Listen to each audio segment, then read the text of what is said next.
Bismillahirrahmanirrahim. Assalamualaikum warahmatullahi wabarakatuh. Selamat pagi, salam sejahtera untuk kita sekalian. Apa kabar teman-teman semua, sahabat, saudara-saudara saya, Bapak Ibu Guru, dimanapun Anda berada, sehat? Alhamdulillah. Semoga kita semua diberikan kesehatan dan perlindungan dari Allah Subhanahu wa Ta'ala. Amin.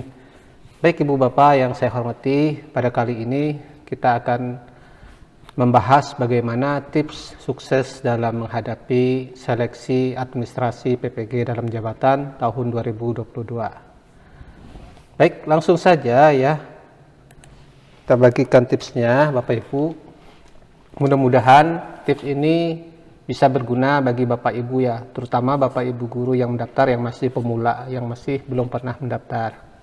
Baik, sebelum kita lanjut, mohon jangan lupa klik dan subscribe channel ini, mudah-mudahan dapat berkontribusi memberikan informasi terkini dan akurat mengenai dunia pendidikan yang ada ya. Terima kasih Bu Bapak. Baik, tips lolos seleksi administrasi PPG dalam jabatan tahun 2022. Yang pertama adalah segi persiapan ya. Nah, segala sesuatu itu kita perlu persiapan ya Ibu Bapak dalam menghadapi event atau kegiatan apapun, maka persiapan adalah satu hal yang penting yang harus kita lakukan ya. Kalau persiapannya sudah bagus, saya yakin dengan persiapan yang baik, maka ketika kita melaksanakan kegiatan atau apapun itu, maka akan dapat berjalan dengan baik dan sukses. Karena dengan adanya persiapan itu 80% itu sudah berjalan lancar ya.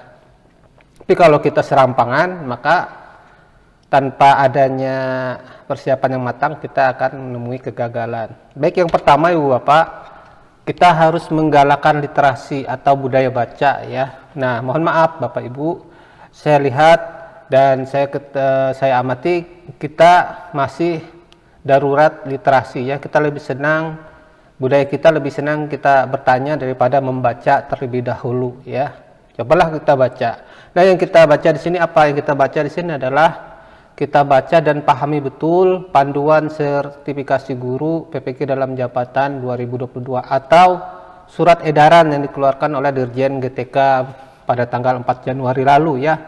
Kita baca mengenai apa sih ketentuan pesertanya, apa persyaratan pesertanya, bagaimana tata cara proses pendaftarannya, itu harus kita pahami betul ya Ibu Bapak.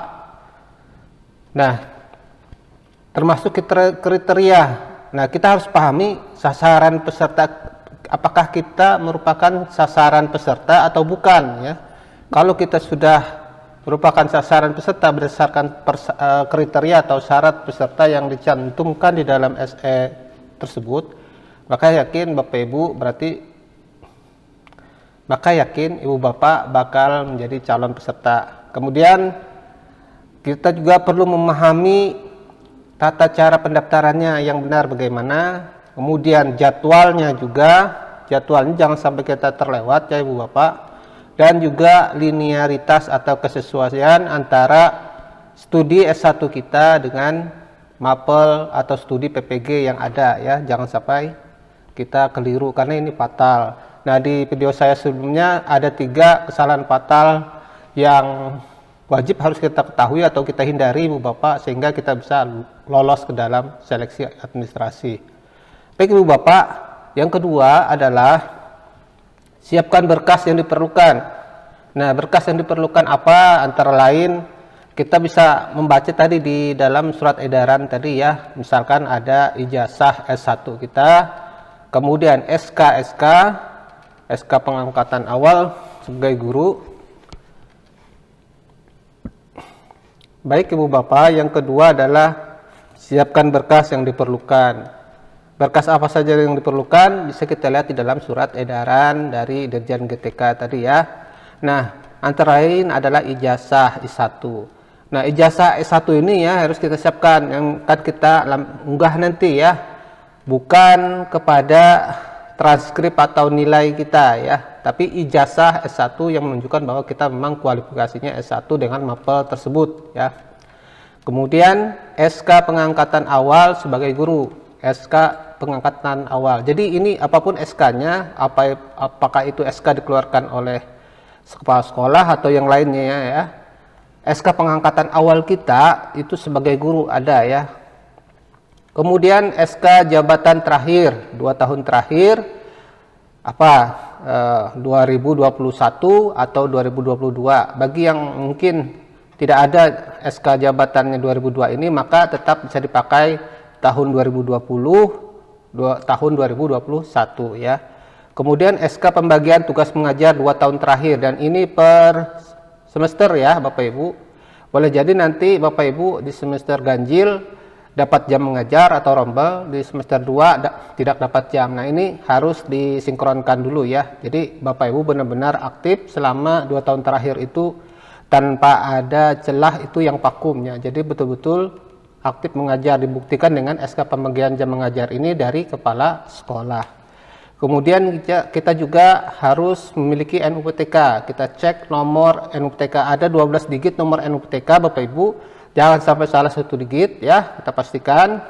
Kemudian juga KTP. KTP ini kita melihat nomor NIK-nya ya, karena data itu akan tersinkronisasi juga dengan Dukcapil ya.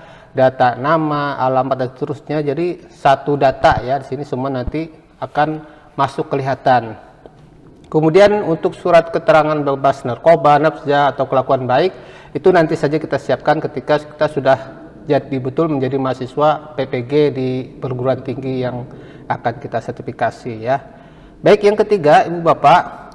Nah, ini kita harus dalam persiapan ini kita harus merancang pilih studi yang akan kita sertifikasi itu harus betul-betul sesuai dengan tabel linearitas ya. Pilih studi atau rumpun yang linear, jangan sampai salah kamar ya. Sekali lagi, jangan sampai salah kamar karena ini akan berakibat fatal, auto direject atau ditolak oleh verifikator dari LPMP ya. Kemudian yang D, scan dokumen dengan alat scan ya, atau kalau tidak ada pakai handphone Android juga bisa. Tapi kita cari aplikasi di Play Store itu banyak ya Bapak Ibu ya, antara lain scanner atau yang lainnya ya. Dan cari aplikasi ini yang bisa disatukan dokumennya ya Bapak, merger dokumen atau memisah dokumen. Kemudian dalam menyekan juga kita jangan sampai dokumennya kabur. Kita harus tentukan dulu resolusinya yang pas ya, tidak terlalu kecil, tidak terlalu besar. Biasanya itu adalah 2 MB sudah cukup ya Bapak Ibu. Ketika kita memoto juga jangan sampai miring ya, tetap lurus seperti ini ya Bapak Ibu, lurus dan cahayanya terang.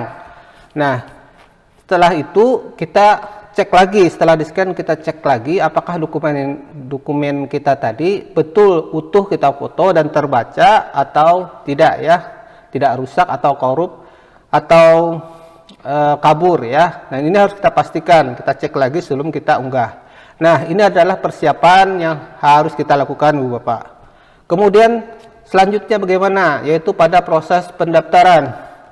Pada proses pendaftaran, yang pertama adalah kita pastikan kuota internet kita cukup ya. Kita beli ya 1 giga itu sekitar 20 ribuan aja ya, murah ya Bu Bapak. Atau kalau tidak ada kuota bisa minta bantuan kepada sekolah atau dinas pendidikan setempat. Kemudian kita bawa atau siapkan file ijazah atau SK atau dokumen yang telah kita scan tadi ya, kita simpan di flashdisk tadi ya, yang akan kita unggah kita siapkan. Bisa kita simpan di flashdisk atau di Google Drive ya, bagi Bapak Ibu punya akun di Gmail atau di akun Belajar ID, itu memiliki kapasitas yang besar, bisa disimpan file tentang pembelajaran atau pendidikan yang berkenaan dengan pendidikan, Bapak Ibu bisa disimpan di situ. Kemudian yang C, pilih studi yang linear ya. Nah, kita pilih studi yang linear tadi kita sudah rancang ketika dalam persiapan, kita pilih saja itu Bapak Ibu. Jadi nggak pakai lama, sudah kita siapkan ya. Kemudian pilih jam saat mendaftar pada jam internet kencang. Misalkan pagi-pagi sehabis sholat subuh ya, kita jam 5 atau jam 6. Atau pada tengah malam jam 10 ke atas ya Ibu Bapak. Jadi ini biasanya operator sekolah lebih tahu ya jam-jam internet yang kencang. Kemudian selanjutnya, nah Bapak Ibu, mendaftar di awal itu lebih baik daripada di menit-menit akhir ya. Nah, mengapa? Supaya kita lebih cepat diketahui atau kita cepat melakukan perbaikan apabila ditolak perbaikan. Nah, ini seringkali menjadi kebiasaan kita kalau mendaftar satu kegiatan atau acara atau apapun itu biasanya mendaftarnya senang-senang di akhir-akhir ya.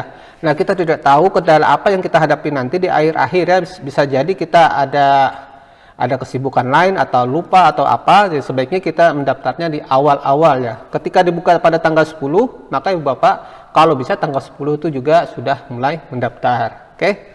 Lanjutnya Bapak Ibu jangan lupa bikin dokumentasi sendiri ya untuk melakukan screenshot saat pendaftaran.